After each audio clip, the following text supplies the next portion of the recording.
નમસ્કાર મિત્રો, અમારા બનાસકાંઠા જિલ્લામાં એક વરસાદનો માહોલ બની અને ખેડૂતો ઉપર કહેર મચાવી રહ્યો છે। જેમ કે અમારા બનાસકાંઠાના ખેડૂતોને બાજરી હજુ સુધી 30% પણ નથી વઢાણી અને જે 30% વઢાણી છે એ બાજરી પણ એક વરસાદે ખરાબ કરી નાખી છે અને એક ખેડૂતોને લાખો કરોડોનું નુકસાન થયું છે। એક હૃદય ભીનું થાય એવું કાર્ય ભગવાને કર્યું છે। પણ કહેવાય છે ને કે કુદરતનું માવઠું અને માણસનું મેળું ત્યારે સમજી શકાતું નથી। જ્યારે કુદરત માવઠું કરે ને ત્યારે ખેડૂતોને લાખો કરોડોનું નુકસાન કરી જાય છે અને જ્યારે માણસ મેણું મારે ને ત્યારે માણસને અંદરથી લઈ અને પૂરો ભાગી નાખે છે અને હરાવી નાખે છે। પણ મિત્રો, હારવાની જરૂર નથી। કેટલાક લોકો તમારા જીવનમાં આવી લાગણીશીલ કરી અને ટવકા કરીને જતા રહેશે, પણ તમારે લાગણી દુભાવવાની નથી અને એક હિંમત ભર્યું સાહસ કરી અને ફરીથી એક પ્રયાસ કરવાનો છે।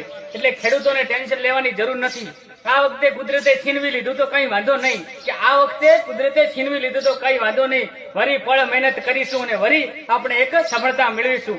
એટલે ખેડૂતોને એક મારો આ સંદેશ છે કે જરા પણ અચકાતા નહીં, એ કુદરત ઉપર ભરોસો રાખજો અને ફરીવાર એક નવી વાવણી કરી અને ખેડૂતોએ ચાલતા રહેવાનું છે।